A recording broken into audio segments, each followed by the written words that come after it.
All right, here we go. Do we have? Yep, looks like we got sound in OBS. Off center there. Let's fix that. I can hear myself. Let me figure out where the preview is coming from.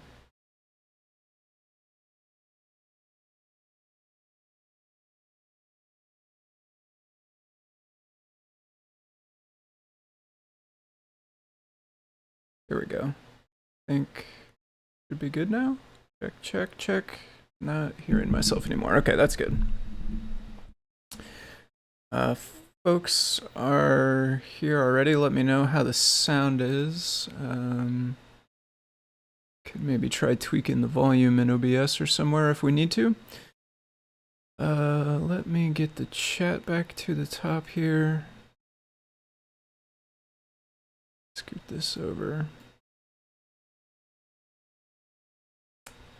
Hey, thanks, JP Constantino, I think that's right. Appreciate the follow there on Twitch. All right, so as you all probably know, if you are checking this out, there's no deep dive today. Scott's got the day off, so I'm going to stream for a little bit this evening because ordinarily I would be watching the deep dive and working on something like this. So I figure why not just go ahead and stream in Scott's absence. And in kind of keeping with the theme of deep dive, my intention today is to work on something that's quite a bit more advanced than anything I've done before, at least, which is trying to set up the debugging environment to use GDB to debug a build of CircuitPython so that we can try to figure out why it's crashing and then maybe try to do something about it. So again, this will be the first time I've done it, so I'm sure there will be a little bit of, I'm sure it won't be super fast. I'm sure there'll be a bit of struggling along the way, perhaps. So hopefully you all will bear with me while I kind of try to learn this for the first time. Quick introduction as folks are coming in. Let me scoot this chat window a little over again. Okay. Quick introduction for folks that might not know. My name is Tim. I go by Foamy Guy on the Discord and GitHub. Ordinarily, I do stream similar content to this on Saturday mornings. Well, it's morning in my time zone. Saturday morning at 10 a.m. Central Time. I normally stream then. So that's going to be tomorrow morning. That is about 12 plus 6. That's about 18 hours from right now. So whatever time zone you're in, about 18 hours from right now, 10 a.m. Central Time, I will be streaming tomorrow, as far as I know so far. So you can tune in then and, follow along. I may continue with this, or depending on how far we get, I may have something else to work on, but that is the time that I do stream normally, so you can catch me that time every weekend if you are interested in on YouTube and Twitch, and I usually post the chat in the post the links in the chat room just like I did today. So another, I guess, piece of the introduction we should do, although I'm sure folks, if you are watching this instead of deep dive, you probably know the deal by now, but I'll be working on CircuitPython projects. If you don't know somehow, if you're watching this in the future, or if you happen to be new to the project and you don't know anything about it, CircuitPython is a version of Python that runs on these tiny computers called microcontrollers. This is the website for it, circuitpython.org. You can learn lots more about it here. So it's a version of Python code that runs on these little computers. There's a bunch of pictures of different shapes and sizes of these little microcontrollers in the background here on the page. And so these things run a version of Python, and the way it works is it shows up on your computer as a thumb drive, and you just open a file called code.py. You can edit the file, you can save it, and as soon as you save it, it will go ahead and execute the new version of your code. So it's really quick and really easy to iterate with CircuitPython, which is one of the things I like most about it. If you are interested in getting involved in the project, there's a couple of ways you can do it. There's a contributing link on circuitpython.org up here. This is going to take you to a list of open pull requests and open issues. If you are very just beginning. One of the things you can do is always like review pull requests. You can go through these open pull requests. If you have the hardware for something, you can test it out. If you don't have the hardware, but you're willing to look over the code and just try to spot any kind of basic errors and stuff like that. If there's any kind of basic logic errors you see or any kind of typos or anything like that, you can review those PRs, leave a comment on there, and let us know what you think and if you tested it out and all that sort of stuff. So that's one way.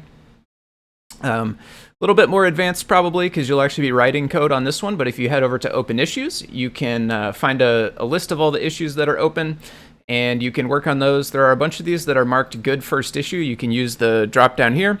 Hey there, AT Makers Bill and Flantastic Dan. How's it going, folks? I appreciate the sound check there as well, Flantastic Dan.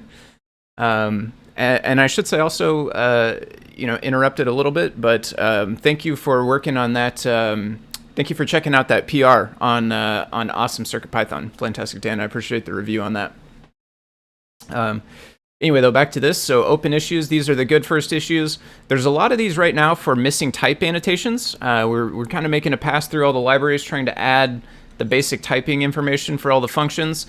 So that's a good place to start if you've never done anything like this before. It's pretty much just looking at the functions, figuring out what the types of the arguments and the returns are supposed to be, and then filling those in into the code. And so there's a bunch of these, pretty much one for every library, although at this point we've got a good chunk of them done, but there's obviously still quite a few because we do have a couple hundred libraries at this point. So that's another good place to start. If you don't actually want to get your hands dirty and get involved with coding and reviewing and stuff like that, another way that you can help out the project is by purchasing hardware from Adafruit. This is their website, adafruit.com.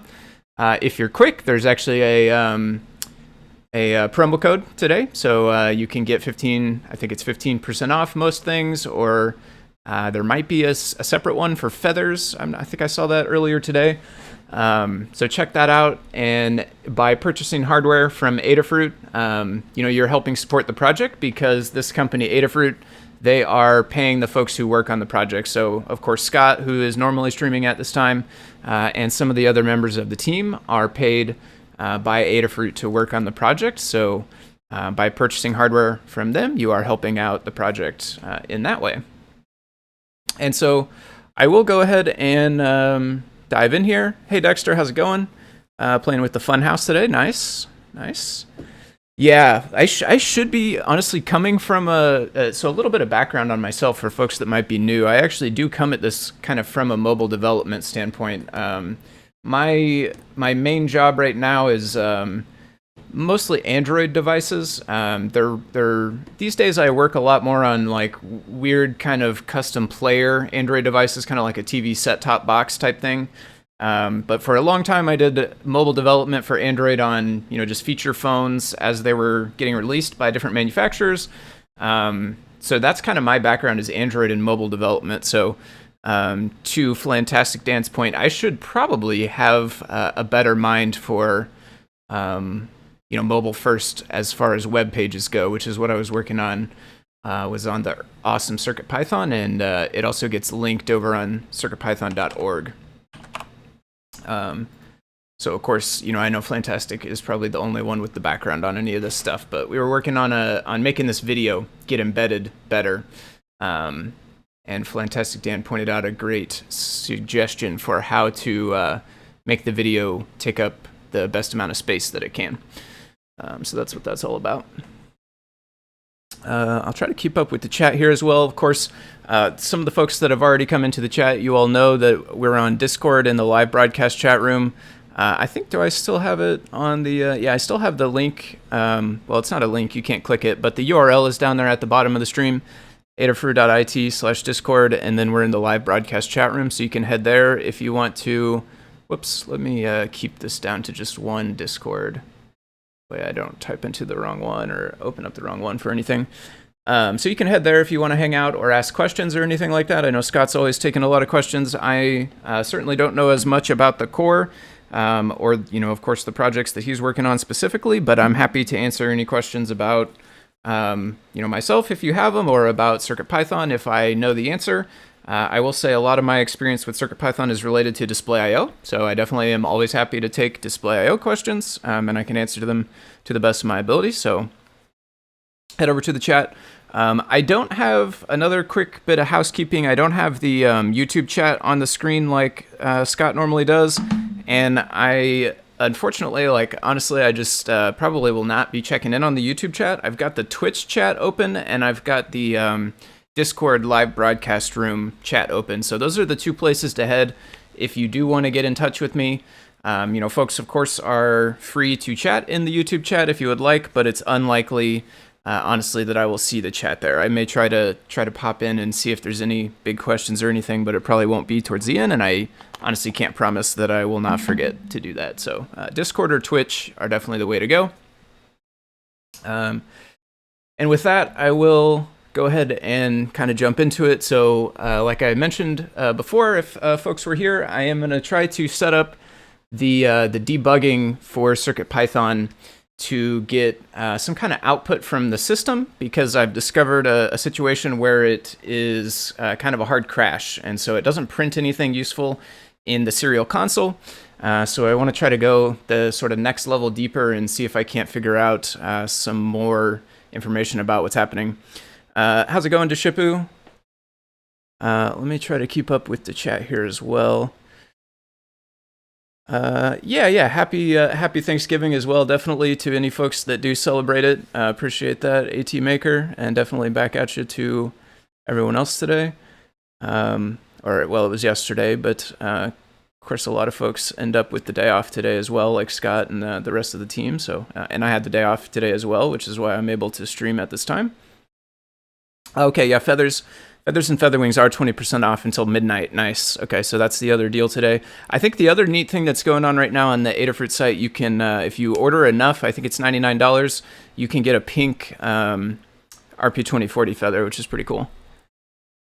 Let's see, wonder if the code used for some of the sound visualizers can be modified. Oh yeah, I saw this question. I don't know the answer for sure to it.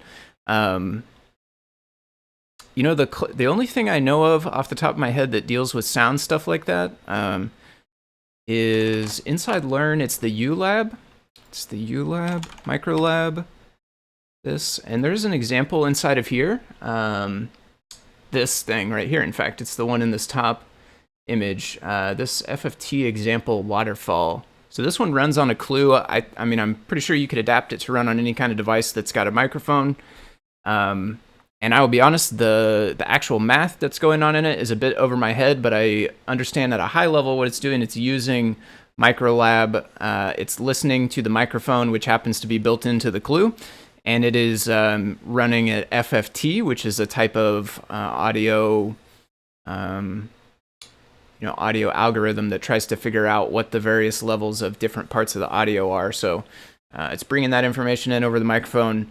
And then in this case, it's visualizing it onto the display by drawing this nice, colorful sort of waterfall diagram looking thing. So this might be one place to check out. AT Maker's Bill is this ULab guide. I know it shows you how to do that FFT algorithm with audio that's coming in from the microphone. So that might be a place to start. I have an Edge badge and a RPi 4 with a Braincraft. And a blue fruit, nice. Yeah, a couple of those would be pretty good, honestly. I want to say the Edge badge might have a microphone on it, right? Because part of the thing about the Edge badge is it can hook up to, I'm drawing a blank on the name of it right now, but the you can put in like trained models for machine learning type stuff. Forget the name of that project, but that's one of the things. And so I think it can do things like recognize words and stuff. So I do think that one does have a microphone on it. So that's definitely a good place to start. Circuit Player on Bluefruit as well, I think, has a microphone maybe. Fantastic Dan, at some point I want to pick your brain on player devices. There's a project that might be coming down the pipeline to make a dashboard-esque display for the main office. Yeah, so that is my main gig, honestly. All day, every day at work, that is what I'm working on, is exactly that, making Android players that pull content and show it on screens. Some of them are in offices, some of them are in restaurants, some of them are in retail stores. Some of them are in schools, some of them are in hospitals. They're all over the place these days. And I work on an Android system. There's a web backend for it, and you can control the content that displays on all of your different player devices. So yeah, I'd be happy to chat with you about that sometime. Fantastic, Dan. That's definitely a thing I've got a lot of insight and information about. To use less hardware, I wonder if you could use a microphone on the Bluefruit. Try the FFT code to detect the tone. Never tried it myself. I don't like the new eyeglasses Spectrum display. Yeah, that's looking cool too. That I saw that eyeglasses display the other day on Show and Tell, where they had it hooked up to audio. That was a super neat demo. FFT, nice. Can I? Oh yeah. Sorry, let me get a link. I'm still catching up here on the chat, but there's a link to that. Somebody else might have got it, possibly. I don't know for sure. Let's do that. And highlights. Okay, Mark posted the highlights one, which is cool. I've got my eyes finally, and I still have yet to play with them yet. I've done a couple other things in the interim, but I'm looking forward to playing with that. Looks like Jepler might be a good person. Yeah, I believe Jeff wrote the all the code in this guide, so he might be a good person to ask. I hooked it up and ran it once. I can't say, that I necessarily know how it works, but I can say, like, if you have trouble running this particular demo from the clue as you're getting started, like where I start with things is like find an example that does, part of what I want and like get that running and then start hacking onto the side of it, changing stuff out. So if you find yourself trying out this one and you have trouble with it, I may be able to help you with that as well. But in terms of actually dissecting it and repurposing it, that might be a bit over my head. Okay, so we, again, are trying to debug this CircuitPython device. To set the stage real quick, I'm going to show you what the actual error is, and then we'll go from there, and I'll start working my way through this debugging guide. We'll get the JLink hooked up, which I think is what we can use to debug, and see if we can't find a stack trace in there. So I have a Raspberry Pi Pico. Let me put the camera here. Scoot this over. I have a Raspberry Pi Pico. I'm going to plug it in. And what I have is a bug with NVM. Didn't realize the glasses controller had a mic. Oh yeah. I didn't know that either, actually. I kind of assumed the mic was a separate deal when I saw that demo. So I have this Pico. I'm going to open up this device workspace. New window. So I do a lot of my work in PyCharm. I can open up the device here. I can also connect to TO, which gives me terminal output. This currently has a little Pac-Man game that I was working on, which is what I was going to add some NVM saving code to. And that's when I realized that this problem exists. So I'm going to rename this code Pac-Man. I'm going to make a new CodePy. I don't know if we're going to put anything in it yet, but I do want to have a blank one. Let's get scrolled down here. Okay, we have empty output because we have no code. I don't know for sure if I'm going to put it in CodePy because then it would crash every time it boots, I think. Which I don't necessarily want. So I think there's also an issue for this. Let me pull that up as well. You can see I got a couple of tabs open here from where I started researching some of this stuff. CircuitPython. I think there is an issue for this. Issue NVM. NVM. Pico. Yeah, I think this is it. REPL. Yeah, this is our reproducer code. So we'll run this and we'll see the crash, and this is what we're trying to debug. So in the REPL, let me go this side maybe. Copy this, paste it, copy this. So this is reading the first three, no, the first four. No, the first three. This is reading the first 3 bytes out of NVM.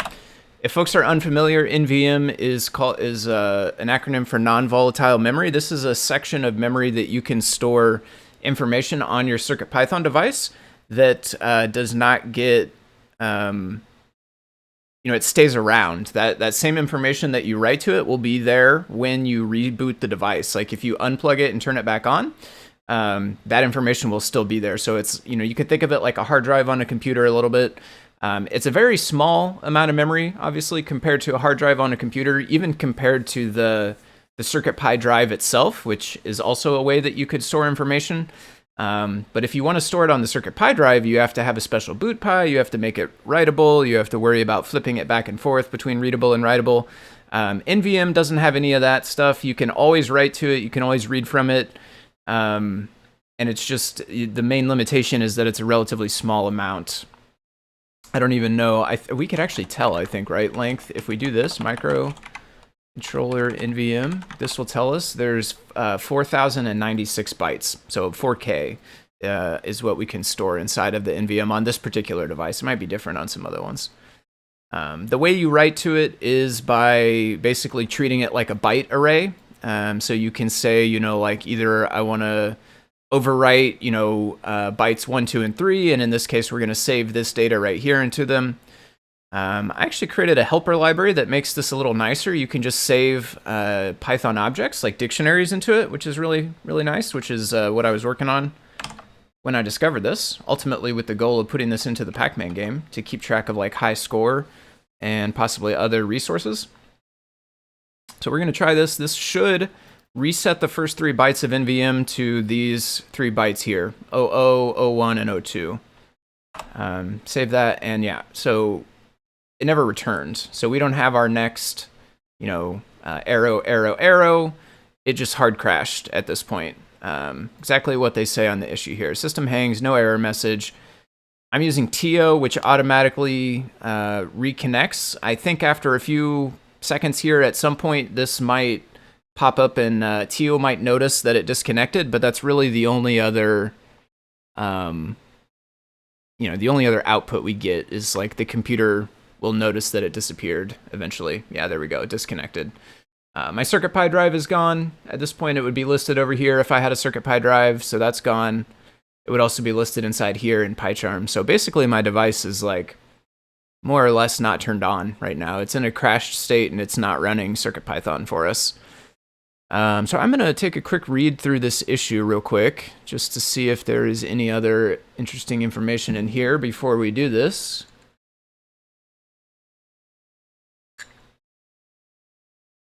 They say it's a little more, Neradoc tested this out at one point and said it was a little not 100% reproducible, inconsistent, seems to be most likely after a fresh reset.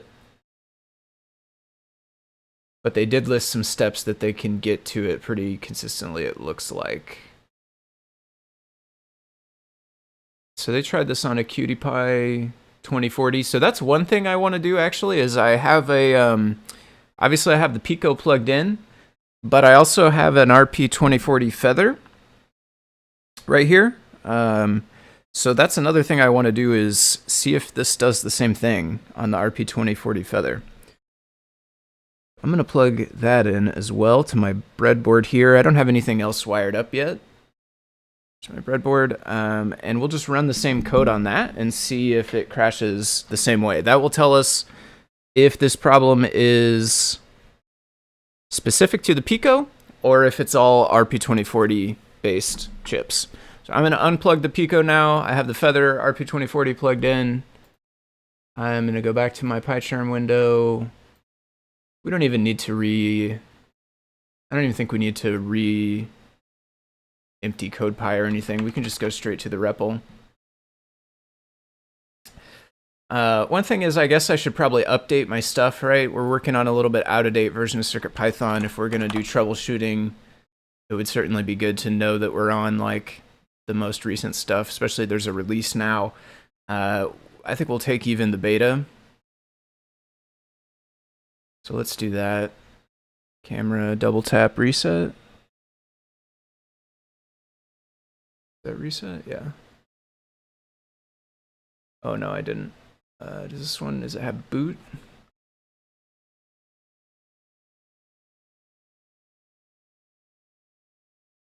Oh, let me see here. Oh, that's probably switching on the screen as well. Extron, I don't know if Extron is watching. I'll probably check into that after a little while, though. Let me switch back here to live broadcast. Okay. So we're gonna grab this, copy, paste it into, we need to get the boot Pi actually. Does this have 2 buttons or 1? This one does have 2.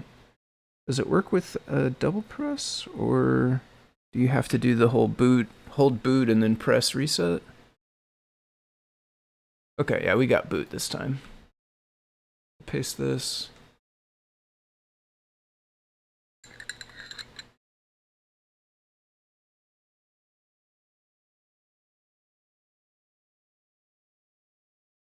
Okay. CircuitPy is back, so we should be on 7.1.0 beta 0. Perfect. I'm going to go to REPL.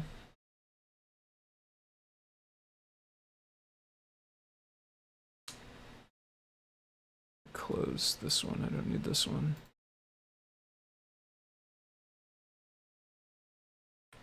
Where was this code? Right here. I'm gonna import this. Print it. It'll just be empty basically, or looks like they're all set high. Try this. So this one completed. You can read it back. So you see now we read back the same value that we saved in. So I'll try saving again. And now we got the same output. It looks like it hung the second time we tried it. And again, TO will notice that this disconnected, and eventually it will tell us that our drive probably disappeared again. We reload here from disk. Okay, no, it's still there for now. Can I interact with it? Test. Interesting, I can even save something. Not anymore though.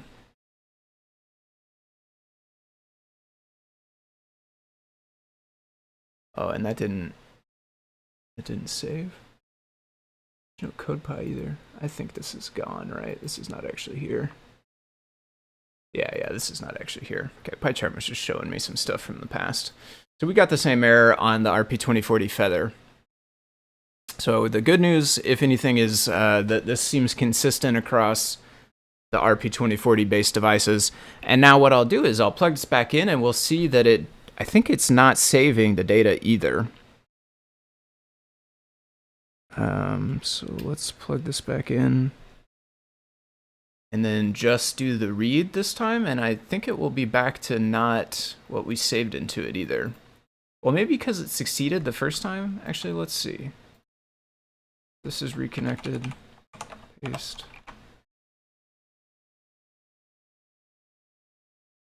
Yeah, no, it's back to Fs. So we saved successfully to it, but when it goes to that broken state, I think it overwrites everything with all Fs. So that's the main issue. That's what we are trying to troubleshoot today, is this issue. It's working the same way on both the Feather and the Pico. Looks like the bug that Dan squashed. This is merged. I would assume we are using this already and we're still seeing the problem.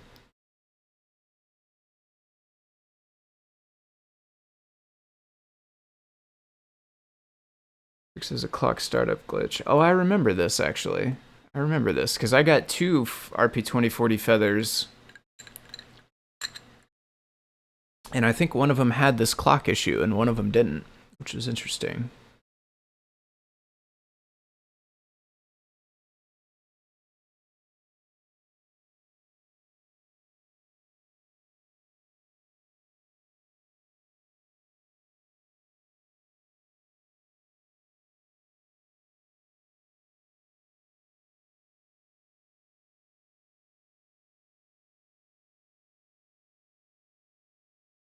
So 80cc mentioned they tried. Looks like they're saying passed on Feather and Pico. MacroPad is also based on RP2040. Okay. Okay, so there's a little bit more information about repeatable steps that you can use. We just saw that I got it to fail just by doing the save twice, so not worried about changing up too much in the steps I take. Okay, so I'm gonna head back here, debugging. So this guide was written a while ago, I assume, and it's talking about SAMD21. I'm hopeful that a lot of the stuff in here will apply to what we're working on today as well. I have a Metro somewhere. I could go grab a Metro if we need the debug port. I'm hopeful. And again, I've never done any of this before, so I just don't really know one way or the other, but I'm hoping that we'll be able to use either the Feather or the Pico and hook up the JLink to one of those. But if we had to... No, I don't have a Metro RP2040. I don't know if there is a Metro RP2040 yet. But maybe I could get my Metro if that will help me figure out how to use the debugging and all this stuff. So I did read through a little bit of this ahead of time, but I didn't do a whole lot of the setup and stuff. I wanted to kind of make sure to show my whole process on the stream. That way, if anyone else was ever getting spun up on this, you could kind of work along with it if you wanted to. We're trying to get a backtrace from it when it crashes. That is exactly what we want to do. We're going to have to install some things. So OpenOCD, I think I need to install. Looks like this just comes from apt. I have a copy of the CircuitPython repo open as well.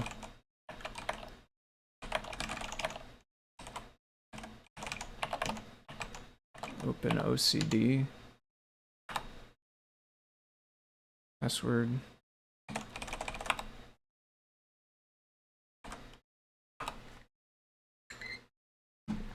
And I think I have GDB already because it comes with the tools that you download when you need to build CircuitPython. Part of the ARM toolchain.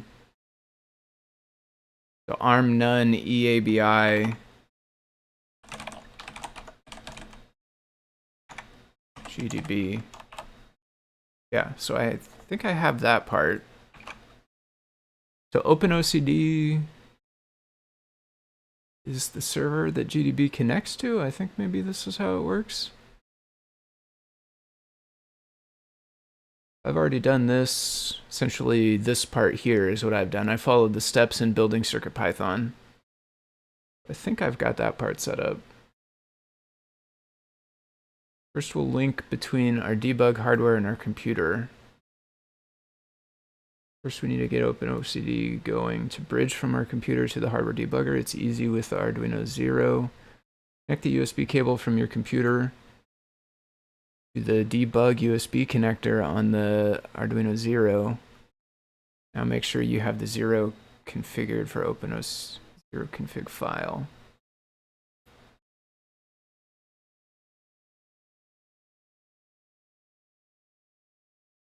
Zero config. What is this? Of course. I'll probably need this. I'll need one of these for the RP2040, and I do not know where to get it. So let's see what other information is here. If anybody knows where to get these files for other devices, that would definitely help me out. If not, I guess we could try to just kind of build it off of what's in here, although some of this stuff I'm not going to know, like, I don't know the official chip name. It's definitely not a SAMD21, right? It's RP2040. And target, is that a target folder in this, or no? These each have their own, right?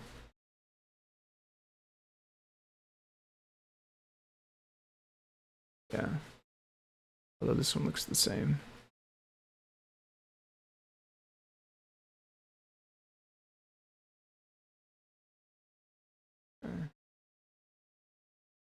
This is probably more like what we have.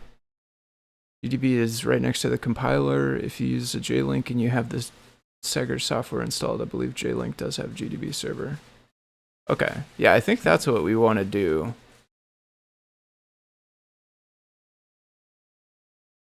Scrolling text boxes. Set K-match.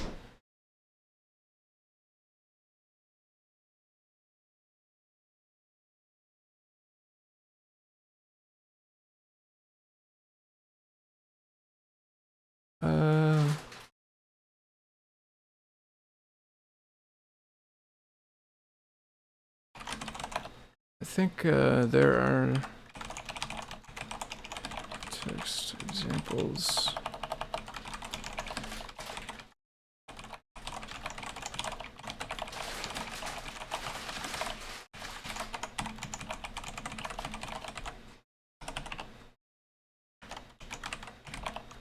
So we'll answer this as well. I think we'll take a quick detour here. I'm going to pull up this guide.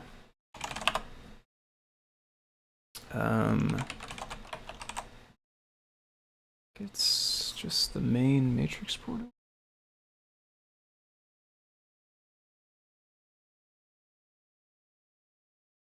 Nope, not quite.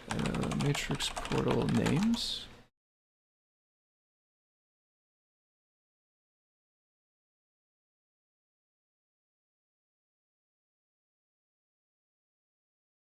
Roller.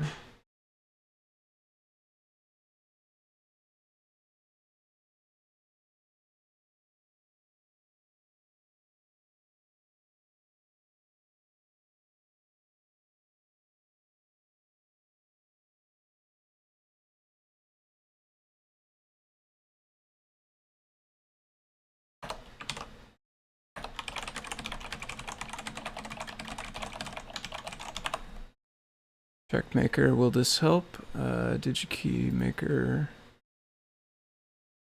Let me open it real quick here. Pi Pico. Possibly. I don't have VS Code. I guess I could get it if that's what we need. But yeah, very possibly. I appreciate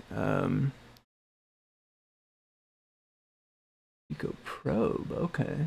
So this is showing actually a way to do it with 2 Picos. Interesting. That might be kind of neat. So I do have a JLink. I guess in this example they're using the second Pico instead of a JLink.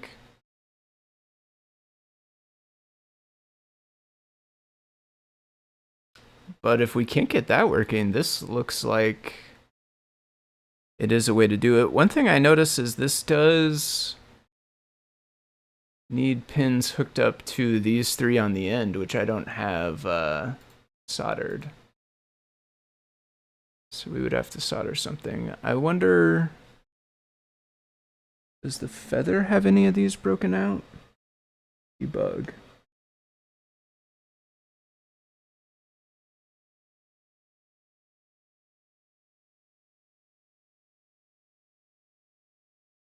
So I guess this is SWD, right? These are broken out here, but it's for surface mount. This would be like for soldering on the little header that the JLink plugs into, wouldn't it? So we're going to need one or the other, aren't we? We either have to have pins here, or we would have to solder the header. We'd have to have a header here. I think that might be the case. I'm going to take this and drop it into this browser here. Let me go back to the chat. Did I ever send that? And let's go back to live broadcast here. Sorry, I took the one on the screen there.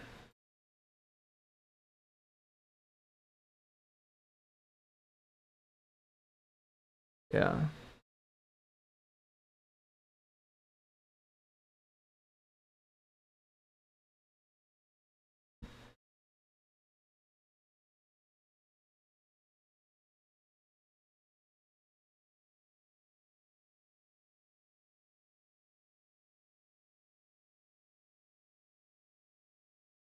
So on the Metro, it also has that little thing broken out. The thing that would go right here. Metro has one of these. So I may grab a Metro and do this on there first. So one thing I noticed is there's no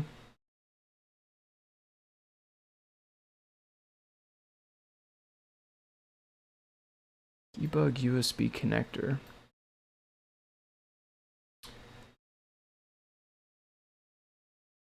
So I wonder, this one, the Metro M0 one doesn't say anything about running OpenOCD.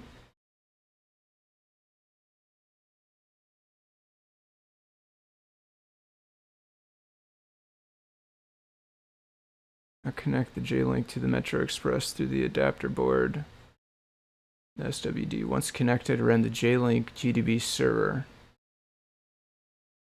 So I don't think I have that.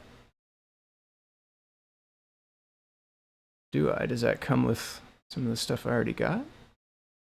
I don't have it connected right now, so I assume this fails, but really what I wanted to see is if I get that. So command not found. So I don't have this. JLink stands for OpenOCD. Oh, stands in for OpenOCD. Okay, that's good to know. So we need to get this.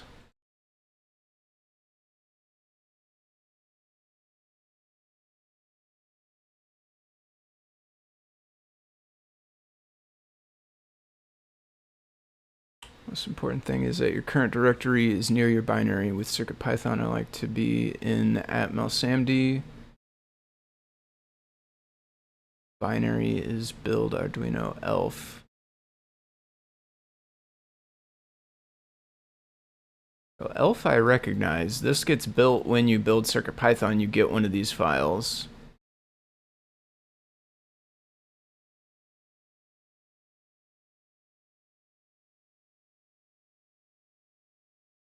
When you use JLink, you don't need OpenOCD. Okay, that's nice. You can also use a Blackmagic Probe, which lets you connect GDB directly to it without OpenOCD. I'm not familiar with that one, Blackmagic Probe.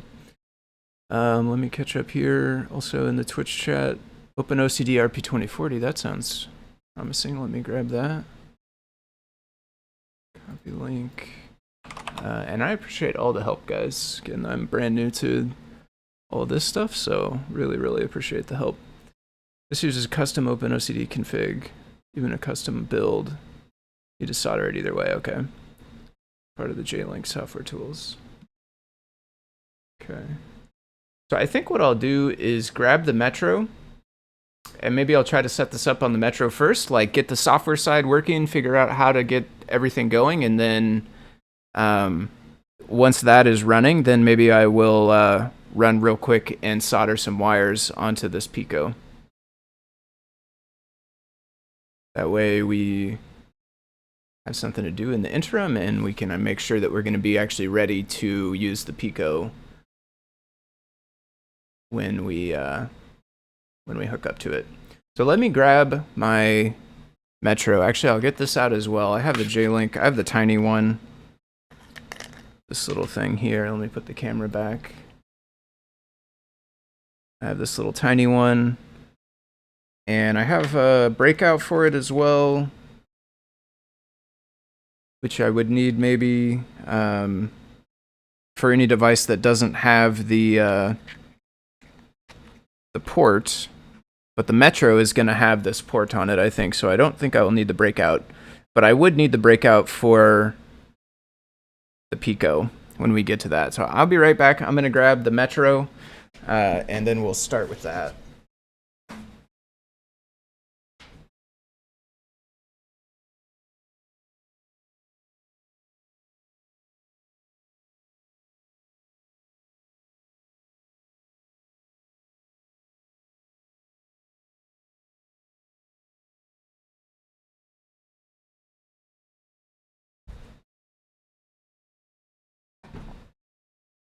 Okay. This is just says Metro Express, right? Yeah. So mine doesn't say M0 anywhere, but I think that's how it That's how it was. This looks the same as this. Although this has some Sharpie on it. It looks like silver Sharpie, but everything else looks the same here on mine. So I do have a Metro. I will plug in the JLink to the Metro.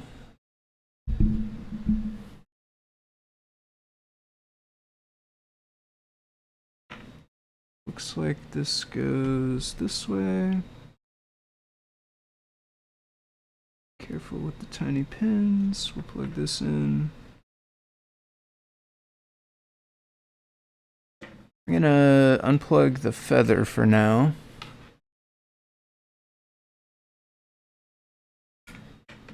And let's check out this page again for the JLink section. So unlike Arduino 0, the Metro 0, unlike Arduino 0, Metro M0 doesn't have the built-in debug to USB adapter.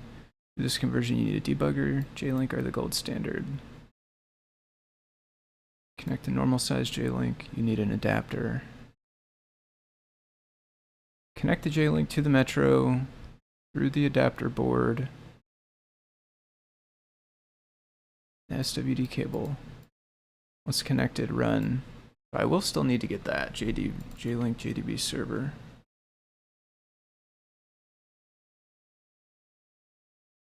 Breakout to connect Pico. Yeah, I will need the breakout for sure to connect to the Pico once we get pins soldered on it. Let me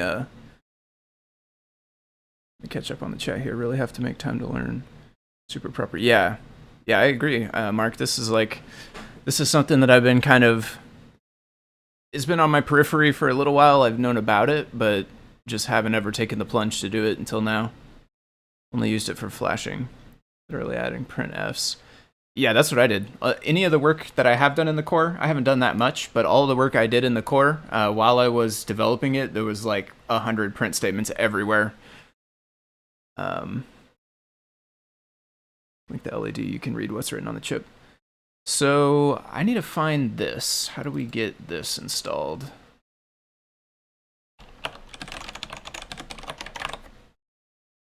One thing is, I guess we could try just searching apt. X bitmaps, BMPs. GIMP. Yeah, I was talking to this person the other day about bitmaps.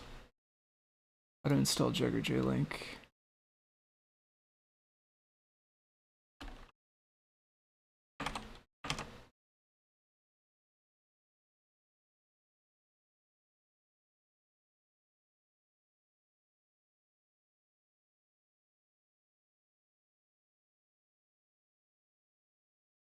Lodatar.gg.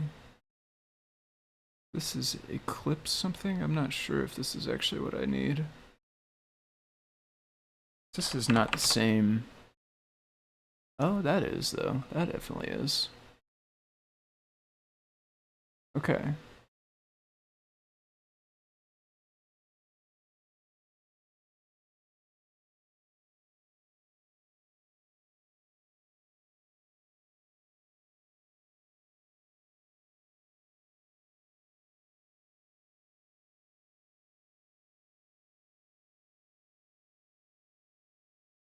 It's like this page. Linux. I'm on Debian, sort of.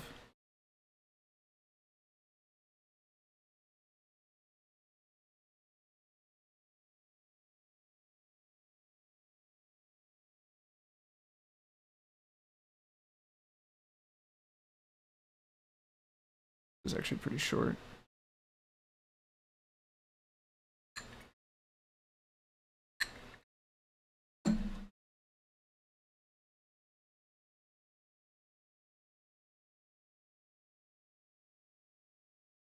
Oh, that's interesting. Restricted by countries. Okay. Seems agreeable.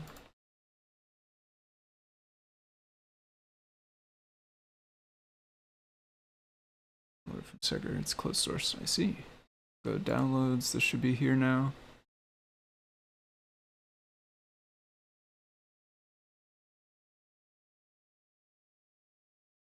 If I have this thing, I could just double click this, I think. Tells me we want to install it, 37 megs. Let's get this over, can I? No, I guess not. If I do this,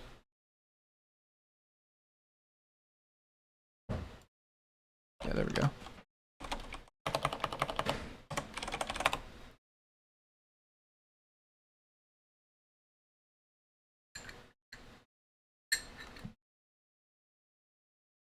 Okay, I'm gonna click over so this will off a red for now, so I don't keep seeing the 1 number there.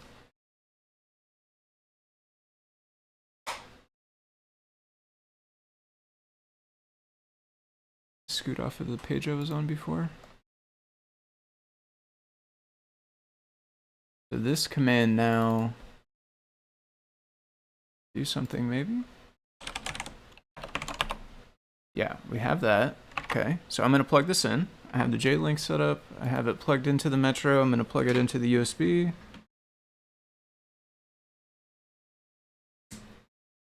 Is that? Run this command. This is SAMD21.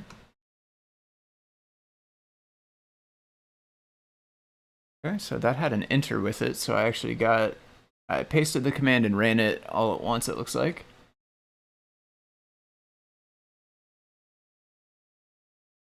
We have a listening port for GDB.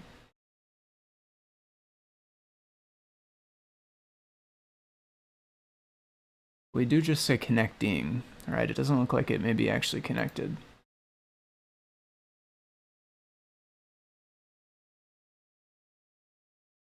Yeah. All right, we got connecting and then nothing else.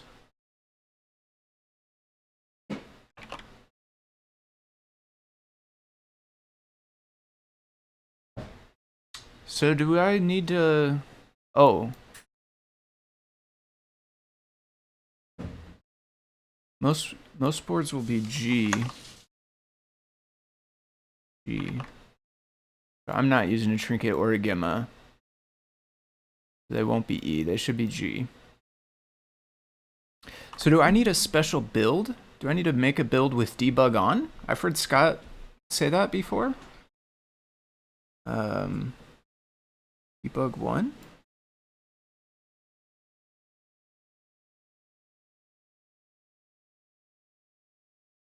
I think I might need a build with this on. I might need a build with this on. Let's try that. Let's go back to CircuitPython repo.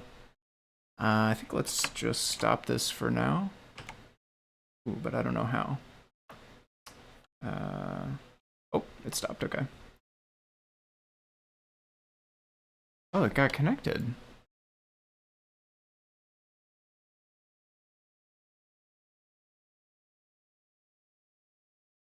No way it takes that long though, right? It just, that's me canceling it, and I guess it just must show connected. You need the same build for which you have the ELF file. Debug build is going to be easier to debug, but it should work anyways. So one thing is I have no idea what's on the Metro. Let's, okay, well the Metro's not plugged in, which means it doesn't have power, which means that probably was never going to work anyway, was it? That.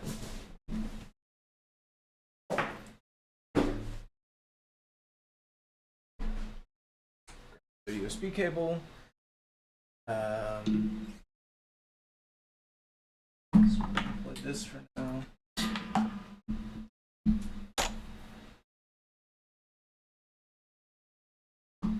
This one here.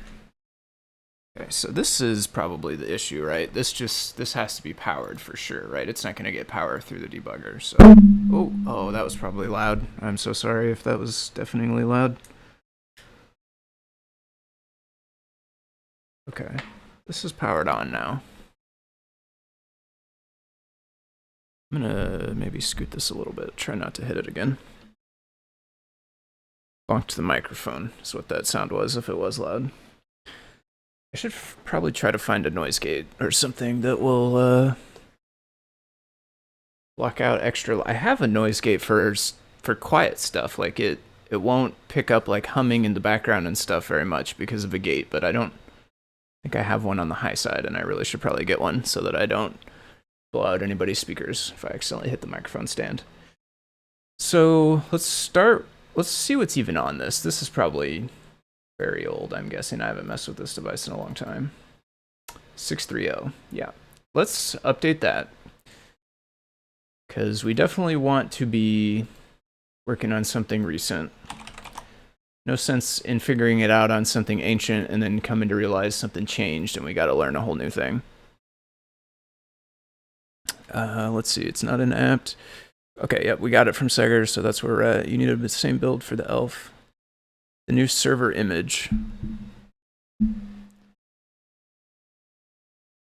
Found out you can't make a native class subclass another native class. That's interesting. So like you couldn't write a class in the core in C that extends group, for instance, display IO group. If I understand correctly. Like you can do that in Python, but not in the core. Okay, so we downloaded this. We need a reset. Double tap.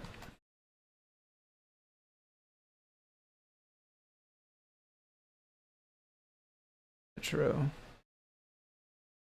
This didn't work. I'll double tap it again. There we go. Metro boot.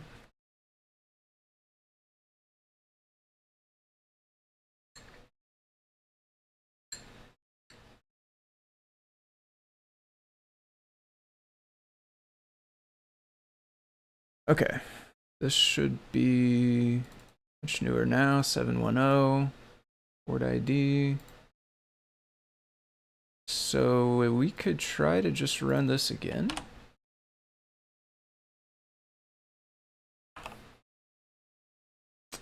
Got farther. Connecting. JLink is connected. Firmware, hardware, target voltage. It knows it's at 3 volts. Connecting to target, listening on a port. But this part I think is the same, right? This is what it said we would get? Yeah.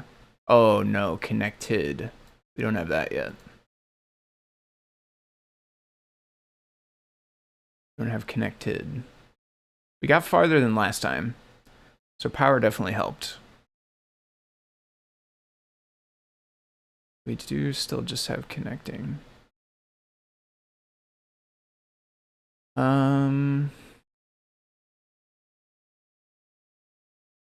Which one is the target? Yep, Metro M0. So I assume some of these messages are the computer telling me that the computer sees this device, and then what we're waiting on is the next part where it's saying this device sees this device.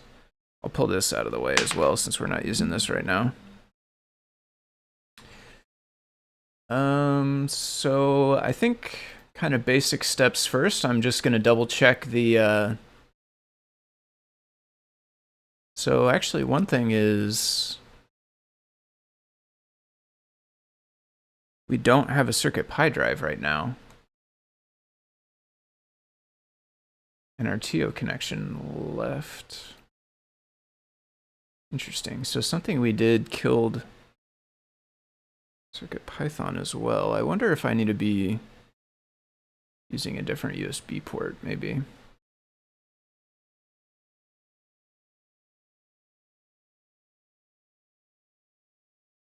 So this is just stuck on connecting. So I'm going to go Control C.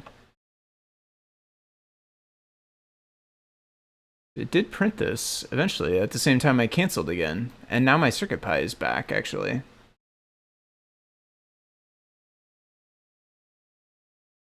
So maybe that was working and I need to run another command. So yeah, CircuitPy is back now. And TO is back now.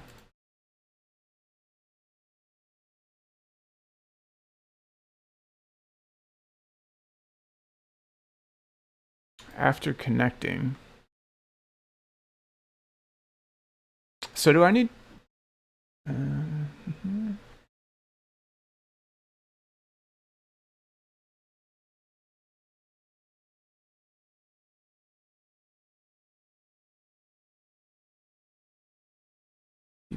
So do I'm not sure where to target extended remote. Not sure where to put this. If I would, let's read this part. GDB is similarly straightforward. The most important thing is your current directory is near. So we do need an elf file, maybe. So maybe we should build.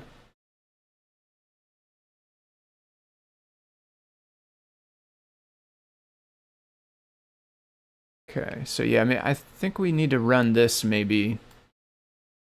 And then maybe this will fill in. Yeah. Make sure debugging cable is correct. It pauses the CPU when it's connected. Okay. Run GDB. So I will need to build, I think, right? Because I don't. I just downloaded UF2. I guess there might be an elf in Amazon S3 somewhere, maybe. Let's go make board Metro M0 Express. I'm gonna do a clean, delete that, make a new one. Oh, you can do it without the elf file, okay. Would I just run it, just this command by itself then? Just no target elf file?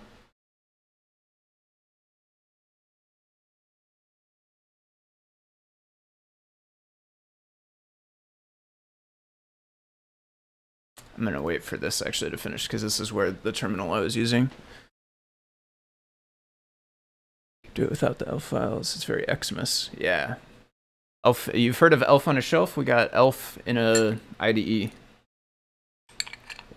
It's not as catchy, but it's a lot better at figuring out what's wrong with microcontrollers.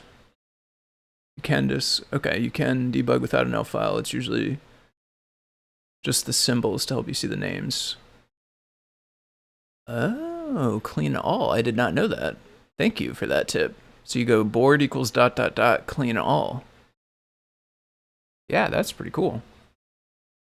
Okay, so we did get a build. I'll try it without though. Let's go.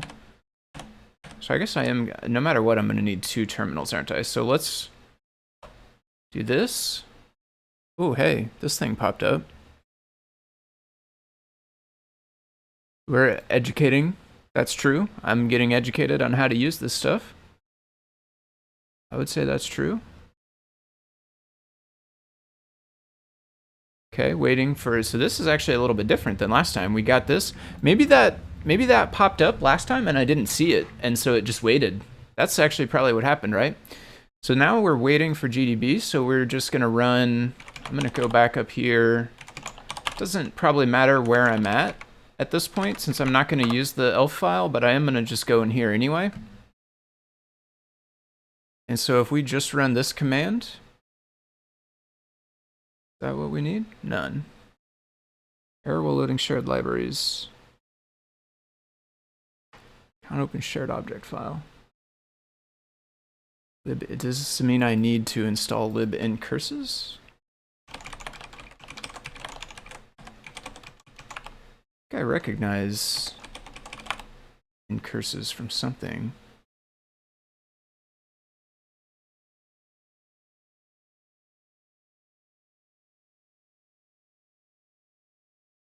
So some of these are installed actually already.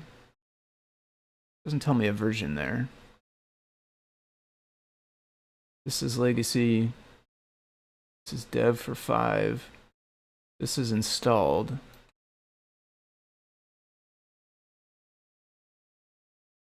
There's a 7 now as well. Development.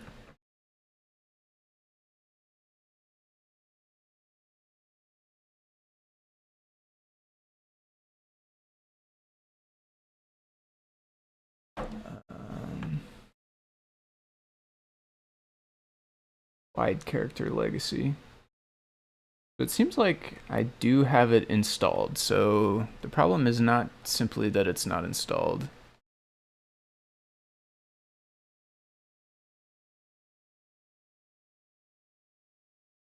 Let's actually try this. Does it need sudo? Old Linux and Unix library for controlling the terminal.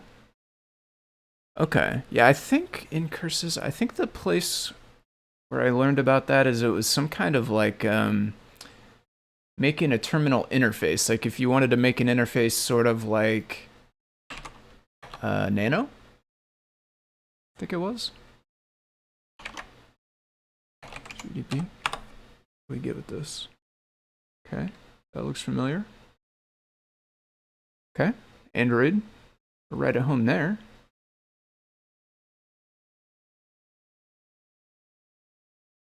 Okay. It was not installed and try again. I think it was, at least number 6 was installed. IA32.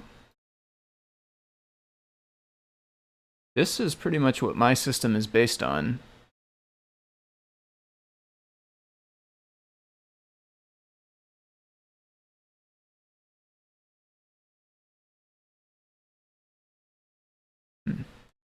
Did we get the same output as this? Oh, I don't have anything. This says installed.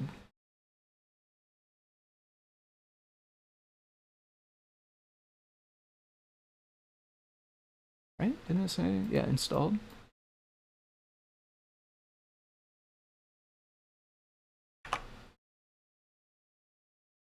Good lib.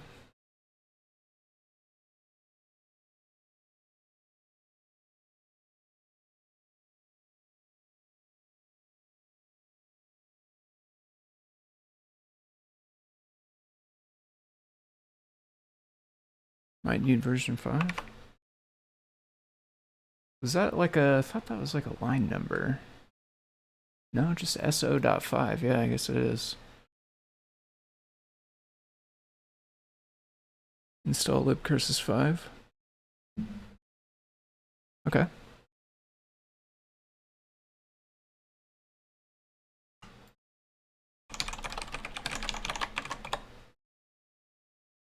Yep.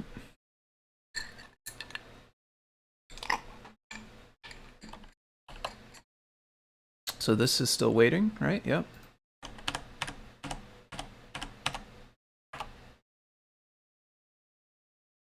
Okay, different. libpython, this I guess we probably need to install.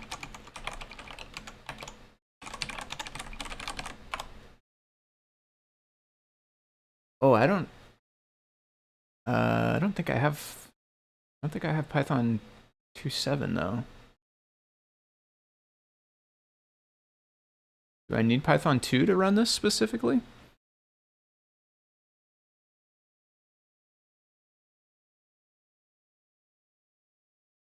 Try this. Maybe it'll install Python if it needs it. Why I don't know. That's just what it says. I assume that's talking about the version of Python. libpython 2.7.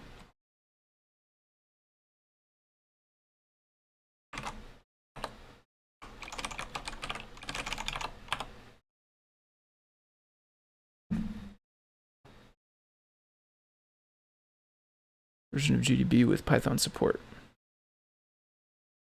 Okay, we got that running. Okay, we did not crash immediately. And we got our prompt. Okay. Oh, that seems helpful. Let's do that. Aliases, breakpoints, datas, files, internals. So I think we're running, right? This is still waiting. Guess we need to run something else here. Type return for more, Q to quit, C. Oh, so we're paging, so I can go down? No, cannot go down. Oh, okay, I can type help and a class name. Or I can just do Q. Type return. Enter would give me more. Enter. Help all.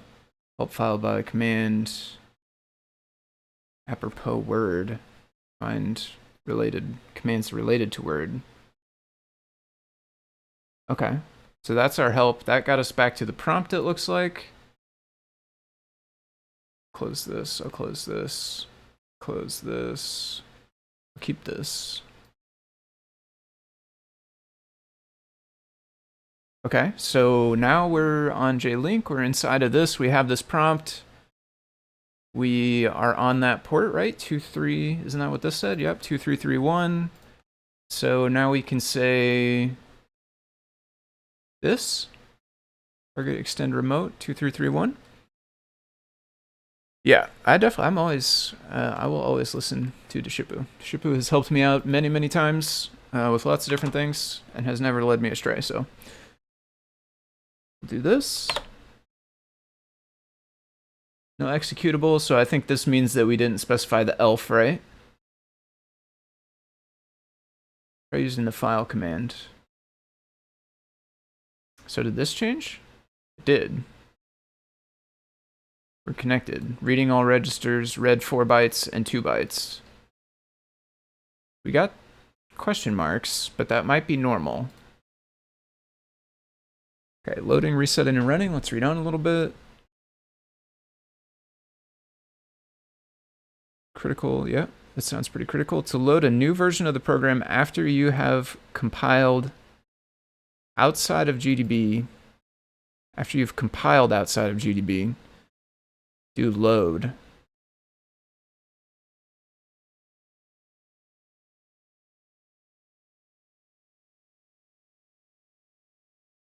I'm at a breakpoint.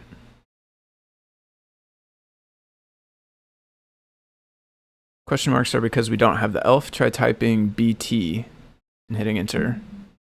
BT. BT, enter. Backtrace stopped. Previous frame identical to this frame. Corrupt stack. Okay, so I'm going to do the elf file, because I think that's what would fill in these, if I understand correctly. And those do seem helpful. So we built already before, I think, right? So how much of this stuff do I need to disconnect if I want to reinstall a new CircuitPython? Also, what is the proper way to stop these things if I do need to stop them? Or is it fine? If anyone knows if it's fine that I just go to bootloader and load a new UF2.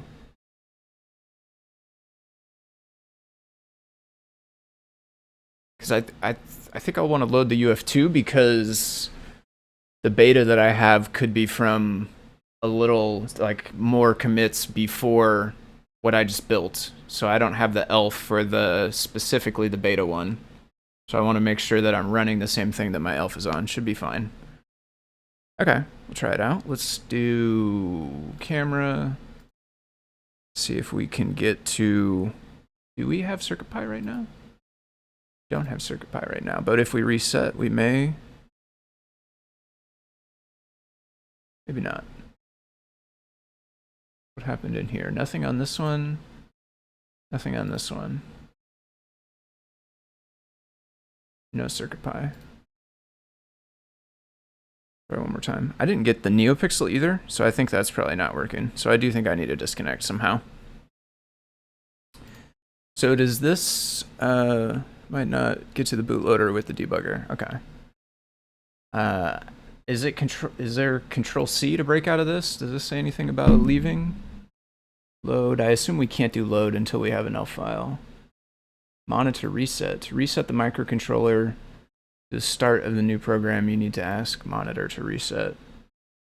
Make the program run, type C or continue. Okay, so BT is probably for backtrace, right? A bunch of these use single letter exit. Thank you. A bunch of these use single letter. So BT is probably backtrace. Continue is C. Exit. Undefined command exit. Exit. Let me make sure I didn't have space or anything. No. I did do help before. Aliases, breakpoints. Obscure. Status. Aliases.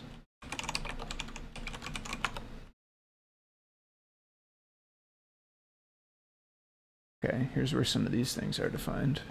Quit. Enter. Quit. Ah, yep.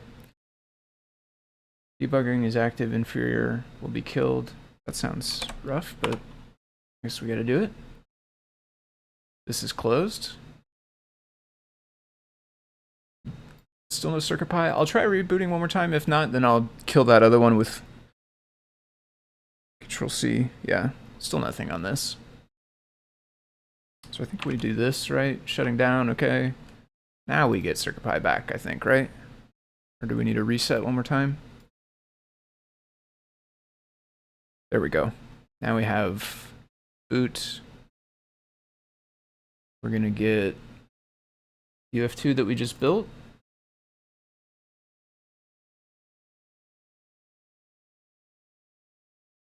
Zero. This. Copy. Oops, here. Boot. Paste.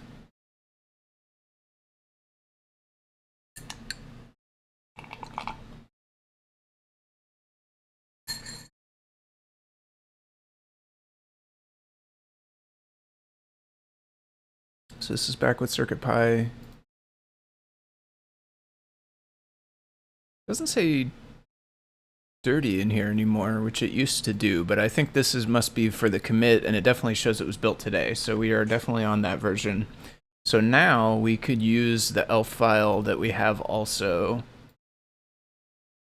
So we'll restart this one. And we'll run this one. Like this. Much. Oops, nope. Okay, that was bad.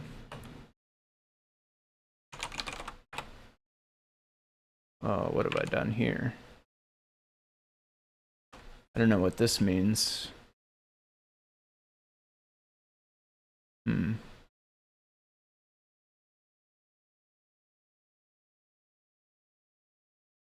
Let me catch up on the chat. Just remember things about GDB. I'm pretty sure I never used it. Or it was so painful that you hid it away. That could be. 1 year debugging COBOL interpreter on HP. Nothing but Emacs and GDB. Damn. Is that all you need is debug? GDB is really that old. Type jobs. Jobs. Stopped. Yeah, I did Control Z accidentally, I think, because I tried to do undo. Do FG. What is FG? Oh, foreground, I guess, probably. Brings that back, and then Control C closes it like normal. Okay. Okay, that's nifty. So now I know for next time this little diamond is basically we made it run in the background. Accidentally, in this case, but we do this. This is now running. We go to here. This is where we want to paste this. And Metro. Build Metro M0 firmware elf.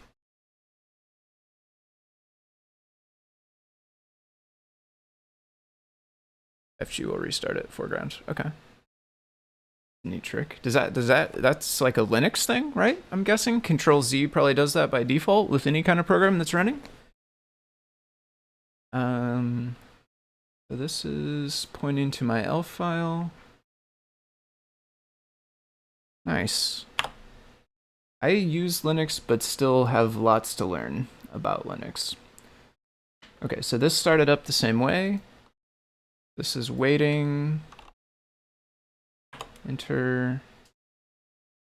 So we're reading symbols now this time. Let's still say waiting here. Is that because we had to do that like backtrace we did before? No stack.